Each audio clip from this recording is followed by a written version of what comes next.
아멘. 1월 10일 우리 강서 주중 예배 오신 여러분 진심으로 환영합니다. 우리 옆 사람에게 지금 밖에 온도가 영하 한 9도 정도 되는데요. 따스한 인사로 환영한다고 어려운 걸음 해서 또 고맙다고 인사해 주기 바랍니다.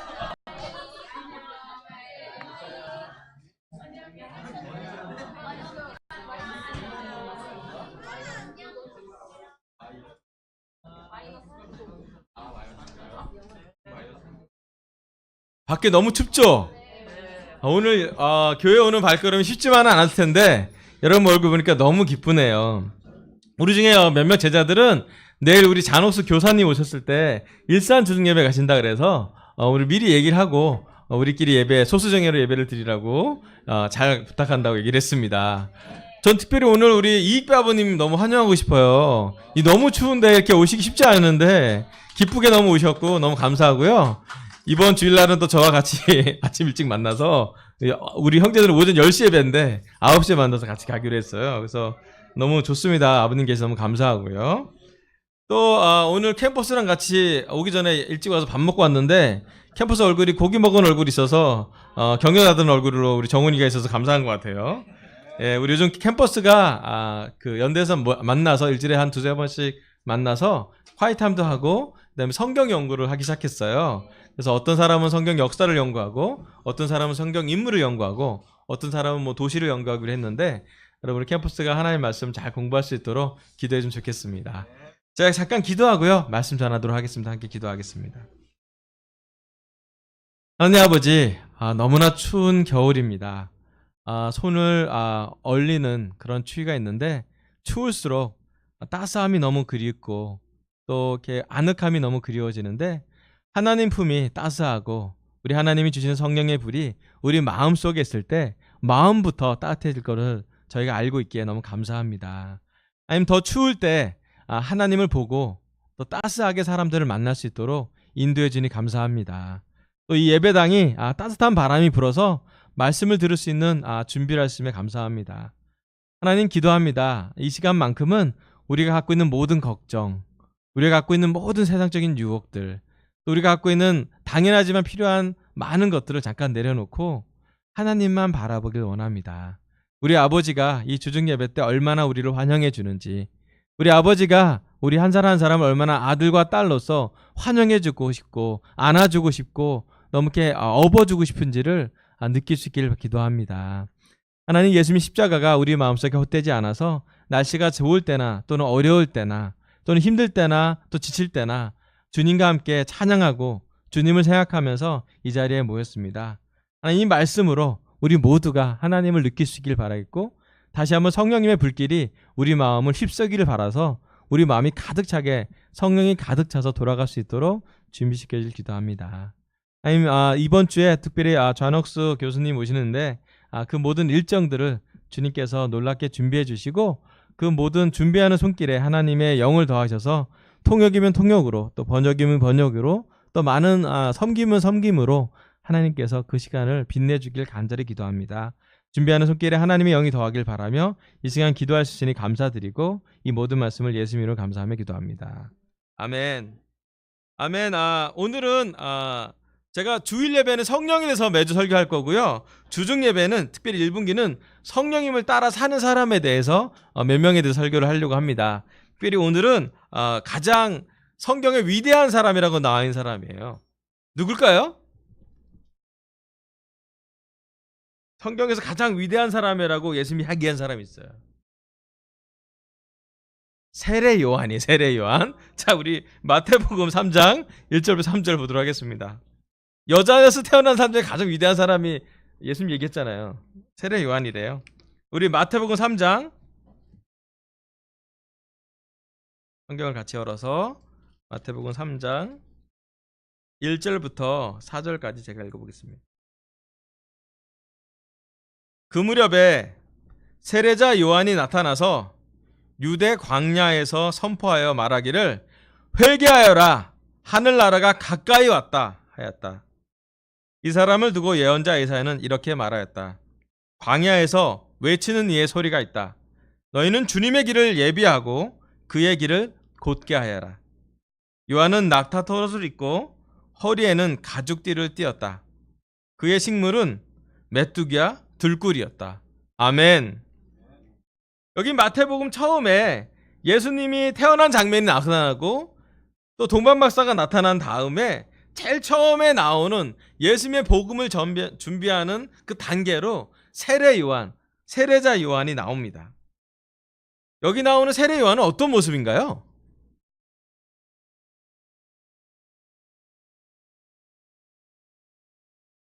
자연인 아닙니까? 자연인? 네? 낙타털옷을 입고, 낙타털옷은 깨끗하진 않겠지만 따뜻하겠죠? 가죽띠를 띠고, 주로 뭘 먹어요? 완전한 유기농 식품을 먹고 있습니다. 예, 메뚜기와 들꿀, 단짠 좋아. 사실은 세례 요한의 모습은 외모로 보면 자연인의 모습이 더 많고 도시인의 모습이 좀 보이진 않아요. 하지만 이 세례 요한이 정말로 예수님이 나타나기 전까지 아주 중요한 역할을 합니다. 여러분, 세례 요한이 누군지 아시죠? 어떤 사람인가요?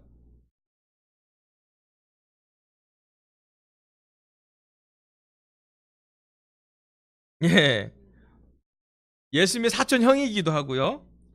제사장인 사가랴와 엘리사벳 제사장의 아들이었어요. 그러니까 기본적으로 레위 사람, 그 계통에 속한 사람이에요. 그리고 가장 중요한 건 예수님을 세례해 준 사람이에요. 예수님을 그리스도라고, 메시아라고 알아본 제일 첫 번째 사람. 더 놀라운 건 뭐냐면 세례 요한은 겸손했어요. 설교는 되게 터프했어요. 회개하라 그러고, 회개하지 않, 도끼가 나무뿔에 찍혀있다라고 도전도 강해주고 강한 설교를 하시는 분인데 마음은 되게 겸손했어요. 예수님 보고 나서 나는 퇴하여야 되고 예수님은 흥해야 된다고. 예수님 옆에 진정으로 겸손한 사람. 나는 그의 신발끈을 풀어드릴 그럴 자격조차 없다고. 우리가 잘 쓰지 않는 표현인데 유대인한테 쓰는 표현인 것 같아요. 세례 요한은 아마도 예수님 오기 전에 엘리야가 올 것이라고 예언한 구약의 많은 사람들이 세례 요한이 엘리야라고 생각하는 사람도 많았어요. 그 정도로 영향력이 있었고, 세례 요한은 성령님이 했던 많은 역할 중에 준비하는 영, 그런 영을 많이 가진 그런 사람이었어요. 올해 1월에 특별히 주중 예배 때 왜 처음으로 세례 요한을 제가 선택을 했냐면, 무언가 올해 준비해야 한다면, 올해 한 해를 계획하고 있다면, 또 한 해 기도할 거 있다면, 우리가 올 한 해를 꿈꿔본다면 세례 요한의 영이 필요하다는 확신이 들었기 때문입니다. 저는 우리 강센터 모든 제자들이, 이 자리에 말씀을 듣는 모든 사람들이 세례 요한의 영을 조금이라도 오늘 받아가서 세례 요한처럼 올 한 해를 준비하면 참 좋겠습니다. 자, 그래서 오늘은 성령을 따라 살았던 세례 요한이라는 주제로 말씀을 전하겠습니다. 자, 첫 번째는요, 이사야 40장 1절부터 5절입니다. 이사야 40장 1절부터 5절이요.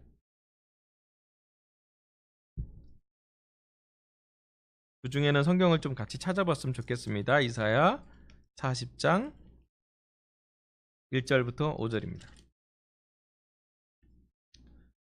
너희는 위로하여라. 나의 백성을 위로하여라. 너희의 하나님께서 말씀하신다.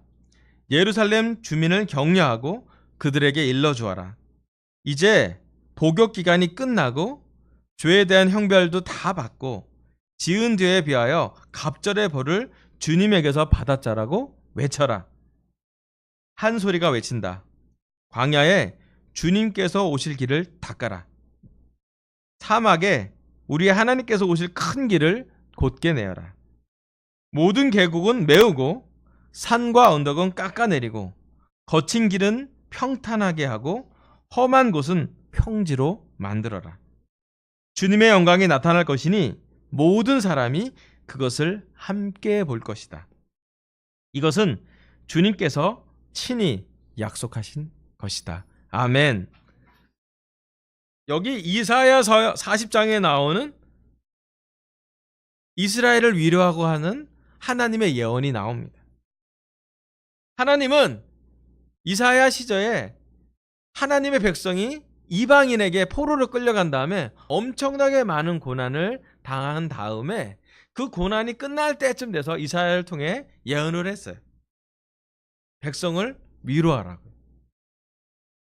그런데 백성을 위로하는 방법이 한 소리를 외치게 하고 그 소리를 통해 뭔가를 준비하는 방법으로 백성을 위로하게 합니다. 여기 한 소리가 외친다고 해요.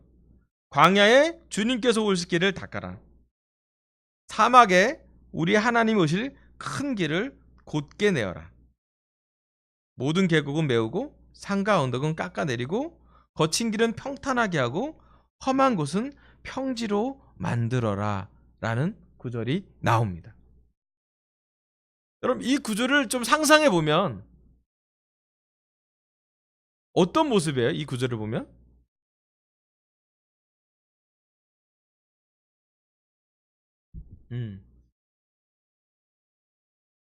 잘 보면 광야, 사막, 계곡, 산과 언덕이 도시가 되어가는 과정을 보여주는 거예요. 그림이 평지가 되어가고 골짜기가 메워지고 연결이 되고 잘 보면 뭐 영어로 심시티라고 하는데 도시가 되어가는 과정을 보여주는 거예요.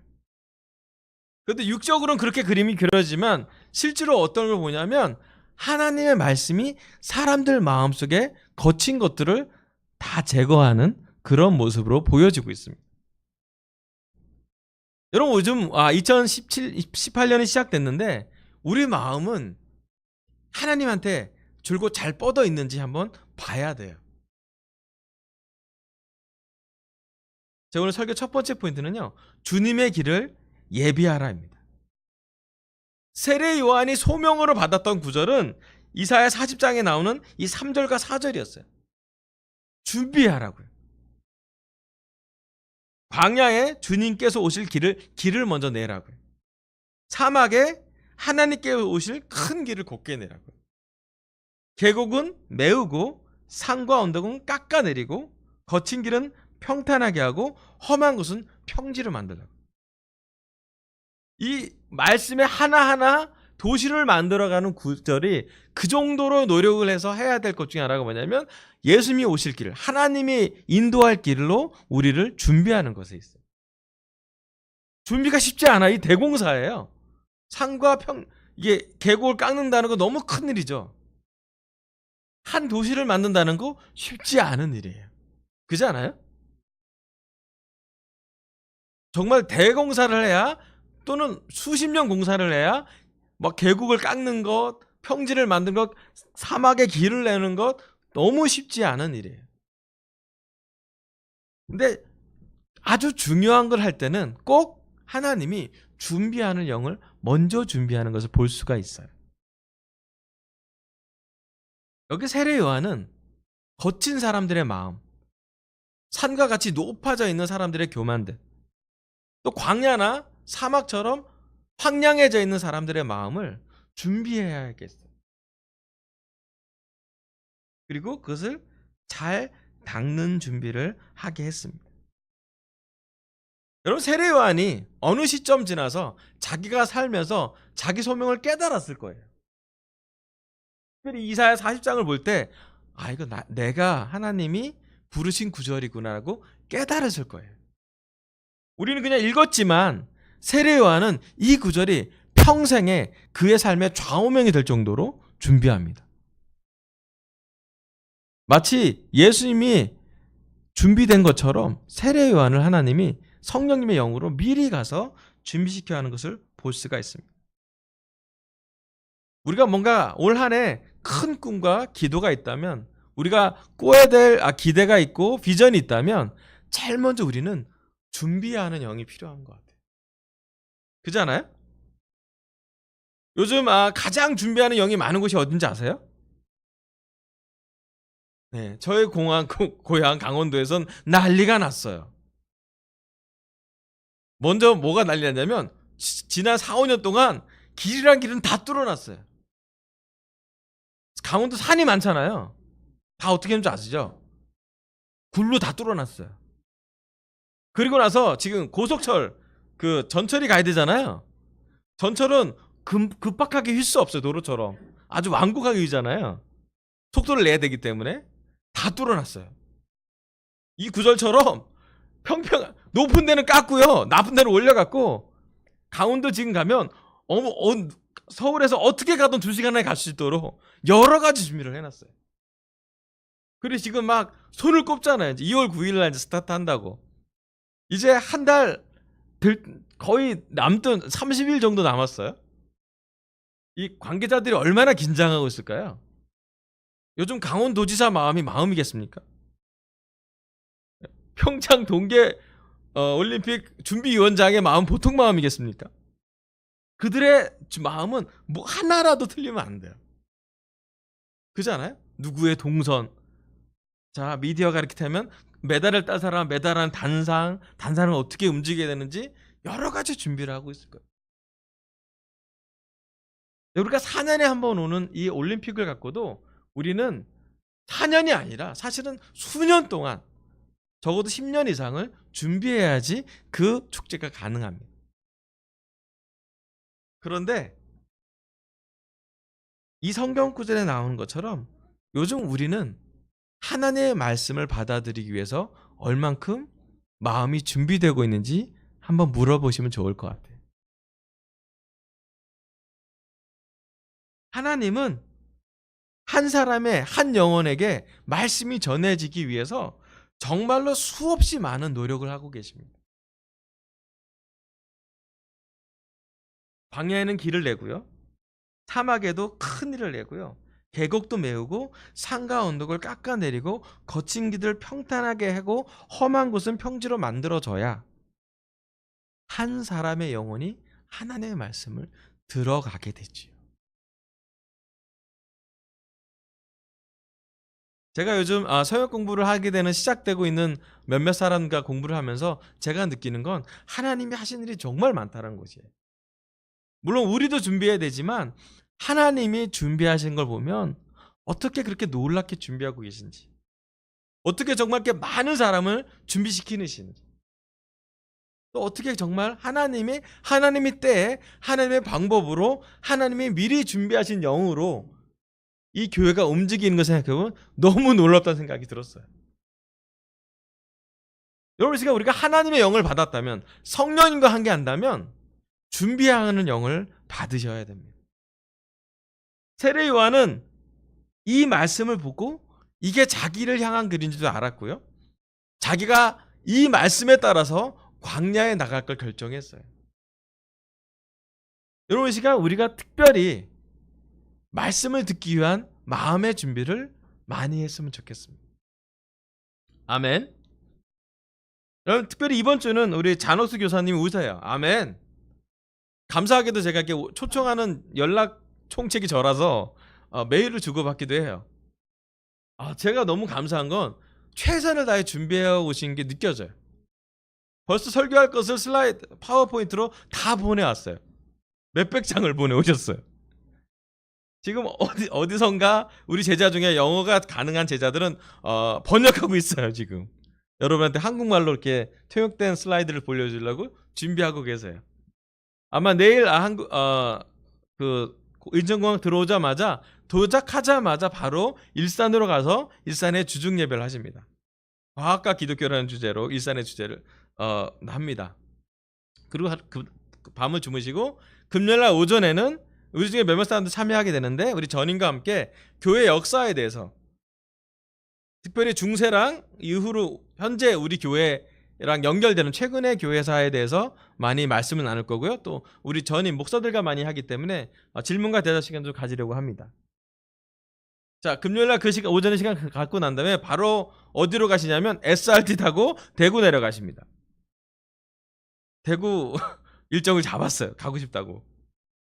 그 대구 가서 또 대구에서 우리 강동희 목사님이랑 우리 김현 자매가 준비해서 대구 교회 제자들과 함께 히브리서 설교하십니다. 믿음의 히브리서를 설교하십니다. 그리고 나서 토요일날 오전에 올라오셔서 토요일날 2시부터 5시 반까지 우리 잠실에서 클래스 하잖아요. 네, 그건 과학과 기독교라고 3시간 말씀을 하시는데, 사실은 그게 8시간짜리 강의예요. 8부 정도 강의인데 이걸 어떻게 3시간으로 줄이냐 그랬는데, 제가 통역을 해야 됐더니 2시간 하고 통역까지 하면 3시간 정도 할 수 있습니다 했는데, 너무 최선을 다해주고 싶어해요. 예. 그리고 마음을 준비하고 있다고. 그 다음에 이제 일요일 날 오전 10시에는 형제들, 오후 3시에는 자매들이 말씀을 들을 텐데, 그때는 그 return, rebuild라는 주제로 뭐 회복, 다시 재건설 이 정도 주제로 설교를 하시기로 했어요. 되게 강행군이죠. 이번 주가 가장 혹한이래요. 저희 서울이 영하 13도가 되는 주가 이번 주라고 합니다. 근데 제가 한 가지 느끼는 건 뭐냐면, 날씨가 어땠든 그 샌디에고에서 계시기 때문에 늘 따뜻한 날씨에 잠바도 없으시대요. 잠바도 빌려달래요. 죽을 것 같다고. 예. 그래서 제 잠바가 지금 저기 세탁소에서 드라이 되고 있어요. 들어야지 뭐 덩치가 저랑 비슷할 것 같으니까. 키는 저보다 훨씬 큰데 188인데.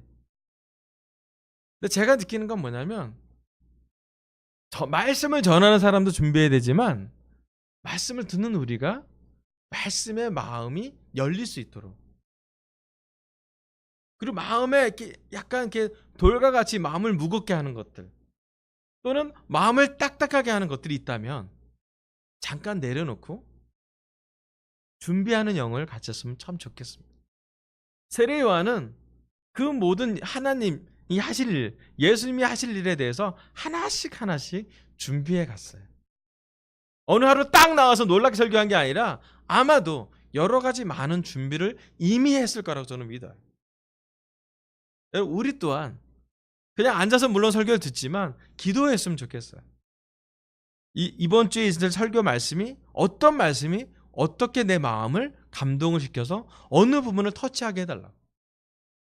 전부 다 할 수는 없겠지만 어느 한 부분은 내 마음에, 외국인 교사가 와서 외국어로 설교한다 할지라도 어떠한 성령님이 나한테 어떠한 말씀을 줄 수 있을 때 내가 받을 수 있도록 마음을 준비하면 참 좋겠어요.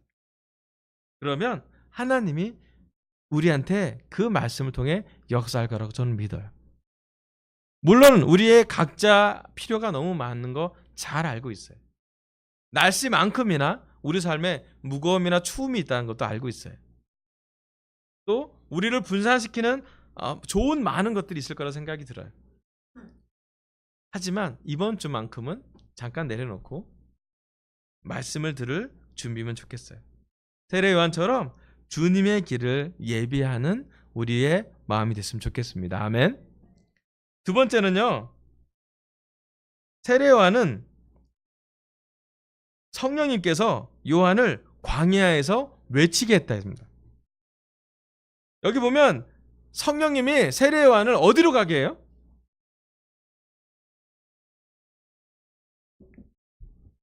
신기하게도 이 이사야 말씀을 보고 나서 세례 요한은 성전에 남아있지 않습니다.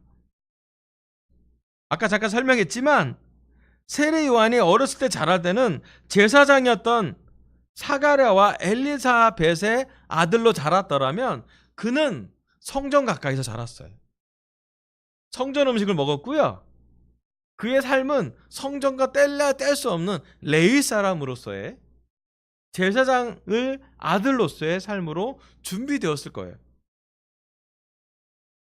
혹시 성전 옆이 어떤 곳인지 아시죠? 1세기 예루살렘에서 성전 옆은 어떤 곳이에요? 소 잡는 곳. 예, 그럴 수도 있어요. 여러분, 1세기 유대 예루살렘에서 가장 땅값이 높은 곳이 어딜까요? 예? 네, 가장 높은 가치는 성전이었을 거예요. 말로 표현할 수도 없을 것 같이 높은 가치. 왜냐하면 모든 사람이 성전으로 향하잖아요. 그럼 가장 높은 사고 팔 수 있는 매매가 가능한 땅 중에 가장 비싼 땅은 어디에 있을까요?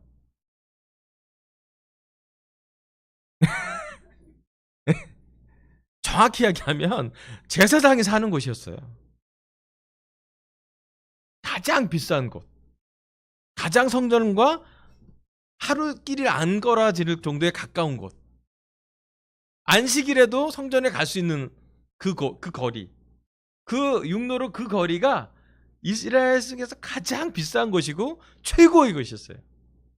그곳에 사는 사람은 최고의 교육을 받겠죠. 왜냐하면 대부분 제사장과 성경학자들과 율법학자들과 바리새파들이 다 거기서 살았거든요. 어쩌면 우리 시대로 서울로 얘기하면 가장 비싼 땅이 어디예요? 명동 맞나요? 명동센터가 있는데 거기 아마도 최고의 도심의 도심, 가장 도시 중에 도시로 자란 사람이 세례 요한이었을 거예요. 그렇지 않아요? 세례 요한은 이 낙타 토롯보다는 성전복을 더 잘할 수도 있는 사람이 있을 거예요. 더 많이 봤을 거예요. 그죠? 그런데 성령님이 세례 요한을 광야로 가게 했어요. 그의 출신과는 전혀 다른 곳으로, 도심이 아니라 사람이 별로 없는 광야로 갔어요. 질문: 왜 성령님은 세례 요한을 광야로 보냈을까요?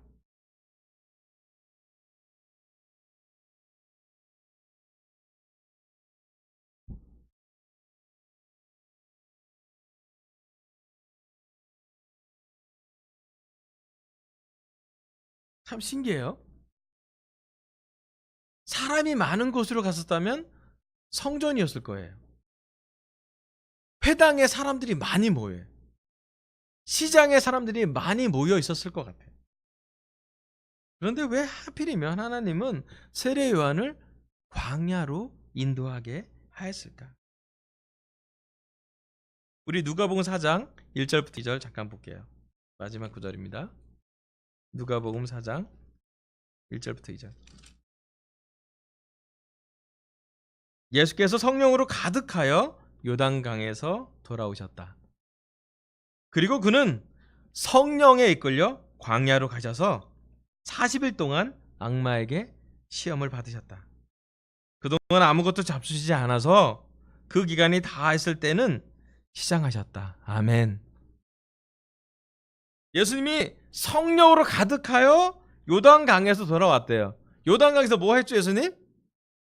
세례 요한에게서 세례를 받았어요. 성령이 뭐처럼 내려와요? 비둘기처럼 내려와요. 세례 요한도 봤어요. 와, 그분이다. 예수님 세례 받아서 너무 기뻐했어요. 하늘에서는 예수님을 너무 기뻐한 나머지 이는 내가 사랑하는 내 아들이다.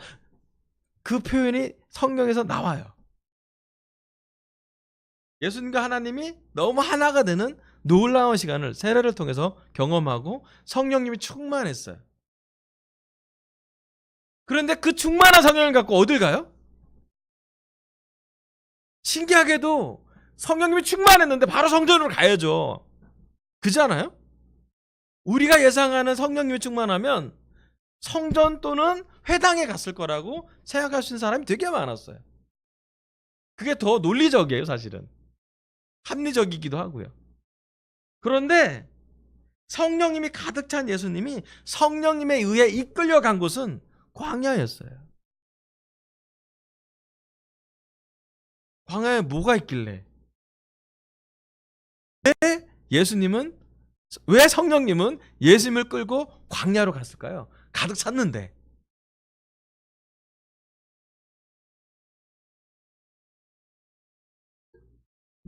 여러분, 이거 우리가 배워야 될 포인트예요. 여러분, 때로 우리가 성령님 충만하면 만사가 다 형통할 거라고 생각하는 사람 많아요. 뭐가 잘 될 때 성령님이라고 생각하는 사람 많아요. 돈이 들어올 때, 물 들어올 때 노 저어야죠. 때로는 우리가 상황이 좋을 때 성령님이 좋다라고, 많다라고 착각할 때가 되게 많아요. 그런데 성령님이 가득할 때 때로는 하나님이 하시는 것 중에 하나가 뭐냐면 우리에게 광야로 가게 해요. 광야가 어떤 곳인데? 어떤 곳이에요, 광야가?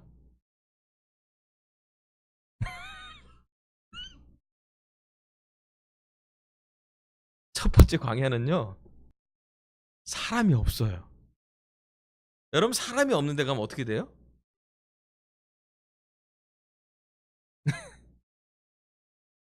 여러분, 사람이 없어지면 첫 번째 우리는 다른 사람이 없을 때 사람 의식이 안 하죠. 본질과 더 직면하기 쉬워져요. 다른 사람이 없기 때문에 우리가 상호작용을 많이 해요. 의외로 우리가 관계적인 동물이기 때문에 내 주위에 누가 있는지, 내가 아내와 같이 있는지, 선생님과 같이 있는지, 회사 상사랑 같이 있는지 거기에 따라 우리가 좀 달라지지 않아요? 많이 달라지잖아요? 그런데 사람이 없어지면요, 내 본질 더 가까워져요. 두 번째, 광야는요, 사람이 없기 때문에 자연만 보이는 것이에요. 여러분, 자연에서 거의 인간이 만든 것이 아니라 하나님만이 만든 것만 보고 40일을 지낸다고 한번 생각해 보세요. 어떨 것 같아요?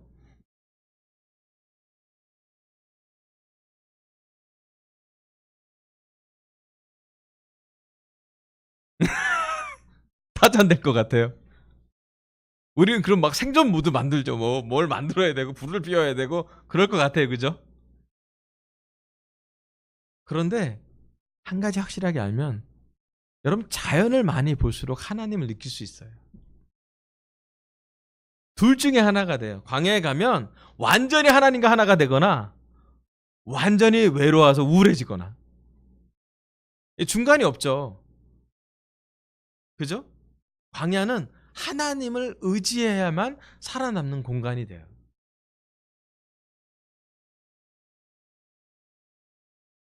세 번째, 광야에서 세례요한은 외쳤잖아요. 그죠? 광야에서 외친다는 얘기는 뭐냐면, 듣는 사람이 누구예요?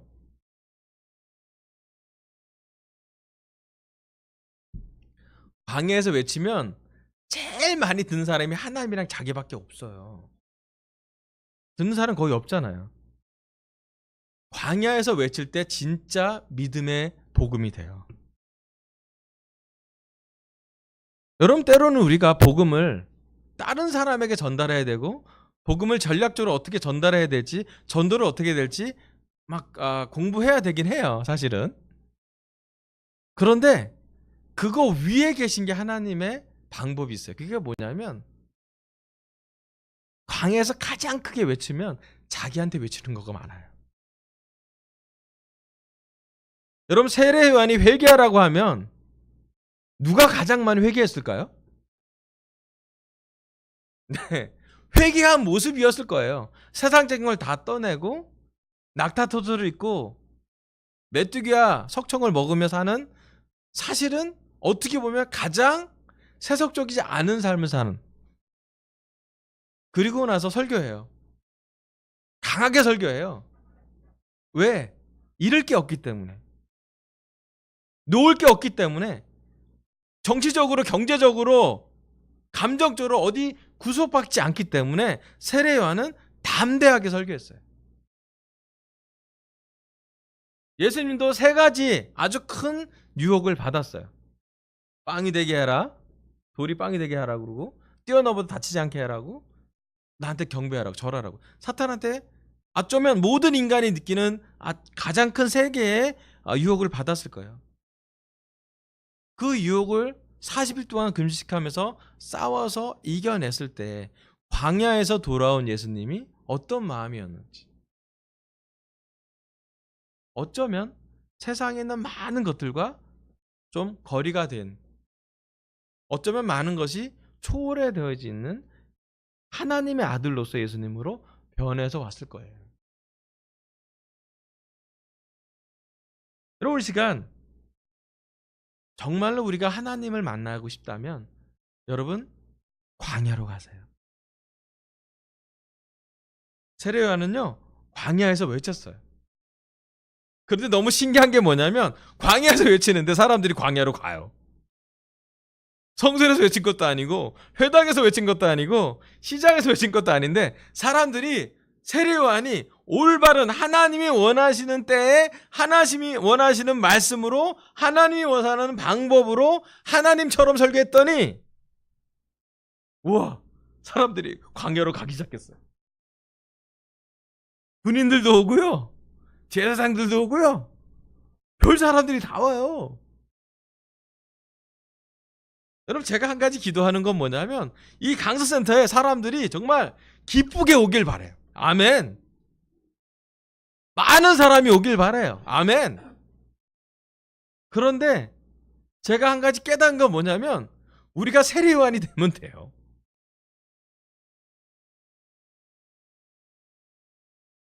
우리가 더 놀라운 주일학교 프로그램을 만들면 더 많은 아이들이 올까? 더 교회 예배당을 아름답게 꾸미면 사람들이 더 기쁘게 올까? 더 학식 있는 설교를 해서 사람들의 마음을 아주 지적으로 도와주면 우리가 많은 사람이 오게 할 수 있을까? 여러 방법, 좋은 방법이 있겠죠. 다 좋은데요. 하나님의 방법은 뭐냐면 세례 요한처럼 회개하고 사는 삶이었어요. 그가 담대하게 설교할 정도의 확신을 가졌을 때 사람들이 광야로 가게 됐어요. 예수님이 40일 금식하고 광야에 금식하고 난 다음에 나왔을 때는 예수님이 가는 곳은 어디든지 사람들이 쫓아다녔어요. 왜? 예수님이 말씀 그대로 전했기 때문에. 정치적으로 전한 것도 아니고 경제적으로 전한 것도 아니고 그냥 기쁘게 하나님만 기쁘게 했더니 사람들이 주를 잇고 있어요. 여러분, 올해 누군가 초대하고 열매 맺고 싶지 않습니까? 아멘. 여러분, 우리 가족이 구원받고 싶지 않습니까? 여러분, 우리 직장 동료가 세례받는 거 보고 싶지 않아요? 여러분, 그렇다면 광야로 갑시다. 그렇다면 따뜻한 우리의 안방을 떠나서 여러 가지 관계가 있는 분산된 우리 영혼을 좀 떠나서 하나님과 말씀만 있는 곳으로 우리를 이끌어 가야 돼요. 아마 그곳은 우리가 익숙한 거랑 좀 떠난지도 모르겠어요. 불편할 수 있어요. 이거 좀 합리적이지 않은데? 라고 이거 이상하다라고 생각할 수도 있어요. 그런데 제가 정말 믿는 건 강센터 제자들이 저와 함께 세례 요한처럼 회개하고 산다면요, 우리도 모르는 사이에 우리가 그렇게 막 사람에 대해서 많이 얘기하지 않아도 기쁘게 사람들이 올 거라고 좀 믿어요. 왜냐? 이 세상은 세례 요한을 찾고 있거든요. 이 세상은 성령님의 인도를 받고 싶거든요. 여러분, 이 시간 우리가 특별히 강선대 제자로서 하나님이 주시는 세례 요한의 소명을 같이 받았으면 좋겠어요. 첫 번째는요, 주님의 길을 예비하는 영이요, 준비하는 영. 계곡이 있으면 메우고요, 산이 있으면 뚫고요, 사막이 나오면 길을 내라고. 여러분, 우리의 하나님의 말씀을 들을 정도의 마음의 준비를 했으면 좋겠습니다. 두 번째요, 성령님에 의해서 세례 요한과 예수님은 광야로 가셨어요. 가서 편한 삶을 살진 않았지만 광야로 갔기 때문에 복음을 전할 수가 있었어요. 광야에서 살았기 때문에 사람들의 연연하지 않고 하나님을 기쁘게 하는 말씀을 전할 수 있게 되었어요. 여러분, 우리 또 할 수만 있으면 우리 강수센터 모든 제자들 데리고 저와 함께 편한 곳이 아니라 안전한 곳, 익숙한 곳, 우리가 경험 많은 곳이 아니라 조금 불편하고 하나님과 같이 있어야 되고 아슬아슬하고 밤에는 추워서 불을 겨우 떼야만 하는 그러한 곳으로, 광야로 함께 갑시다. 여러분, 우리가 광야에서 훈련 받으면요, 우리 주위에 올해 말에 많은 사람이 옆에 있을 거예요. 우리가 의로워서가 아니라, 우리가 뭔가 잘해서가 아니라 광야로 기꺼이 가고 싶어하는 성령님의 영이, 하나님의 영이 누군가를 우리와 비슷한 사람들을 기쁘게 보내주실 거예요. 그래서 정말 하나님이 준비하신 성역 공부, 하나님이 준비하신 사람, 하나님이 준비하신 시간에 하나님의 힘으로 저에게 광야에서 줄을 서서 세례 요한이 설교를 했던 것처럼 우리에게도 그러한 일이 벌어지길 간절히 바랍니다. 아멘. 설교 마치겠습니다. 감사합니다.